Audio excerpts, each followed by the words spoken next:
ensure the election is free, fair and credible for the sake of the country's stability after the polls.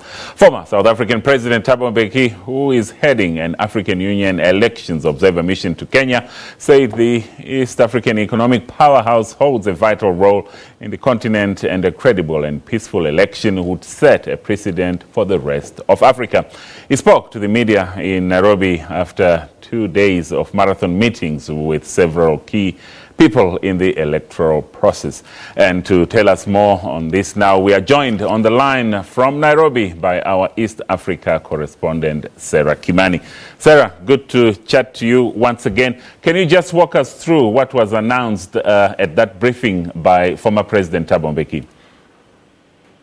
Well, what President Mbeki started by doing is briefing us on who he has met during these last 2 days. He spoke of meeting President Kenyatta. He spoke of meeting former Prime Minister Raila Odinga, who is also the joint opposition candidate for the NASA coalition, and meeting the Independent Elections and Boundaries Commission, the chairman of the commission, the Internal Security Minister, women group, church leaders, the United Nations. But most interestingly, what came out is that he has met the Independent Election and Boundaries Commission twice, and also the chairman, meaning he understood, like many people who have come before him, the important role that the Electoral Commission holds at this time. One, because the opposition has raised concerns about the preparedness, the level of preparedness of the team, and also whether they can be trusted to be a neutral referee in this race, the electoral race. And so he said that one of the issues that he raised with the commission is it has to keep talking to all the stakeholders in the election, telling them of the level of preparedness, where they stand, and also constantly answering their questions and concerns, so then they can remove doubt and suspicion that the Electoral Commission may be up to no good or may be favoring one side of the political divide. Mm-hmm. And Sarah, talking about the security concerns there, how real are these, and is there any real danger that the country may slide back to that violence that we witnessed in that election of 2007? Well, when we spoke to President Mbeki, he said he got a feeling from the people that he spoke to that the Kenyan electorate has learned from its mistakes of 2007, 2008, and a lot of people saying to him and to the electoral, to the AU observer mission that all Kenyans want is a peaceful election, but they also want one that is credible, one that can be trusted to be fair and free. But he said for this to happen, for the election to be peaceful, or for the electoral period to be peaceful, then the election has to be seen to be credible, transparent to everybody.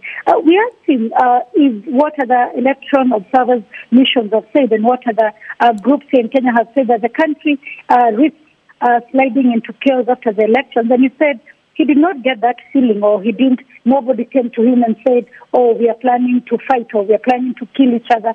But what he got is that a country that is seeking to ensure that there is peace.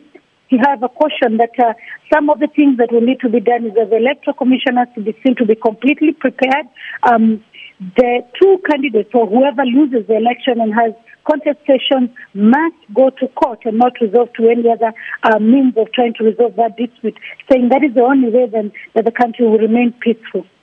Now, we understand that some people within the opposition have been calling for either a boycott or postponement of the election. Why are they doing this, and is the election commission itself ready for these polls? Well, the opposition has not come out clearly to say we want the elections boycotted or we want them postponed. But they had a case in court just 2 days, and they were defeated, where they were saying if the Electoral Commission is not going to use the electronic system through and through, then the election should be postponed. In fact, that is one of the issues that President Kenyatta raised with President Mbeki, saying that it seems like the opposition wants to sabotage the election and is determined to push for postponement. The opposition, however, is saying they're ready to have the elections on the 8th on conditions that the Electoral Commission can show them that they're prepared, that the voters' register is clean, that the equipment will not fail, and that everything will go smoothly during that time of voting. Now, President Mbeki is saying that he has spoken to all the sides and insisted to them that they must be able to honor the set timelines to ensure that then the country moves from all these, electioneering mood that is in the country, so that the region also can move, because Kenya is the port of call for the region. If it is relief food that is being moved from Kenya to Wharton, Somalia, or to South Sudan, most of it will have to pass through Kenya. If it is businesses across the region, most of them start off from Kenya. So he's saying the country needs to move on after elections, and that will only happen if all is in agreement. All right, many thanks there to our East Africa correspondent, Sarah Kimani, speaking to us live from Nairobi.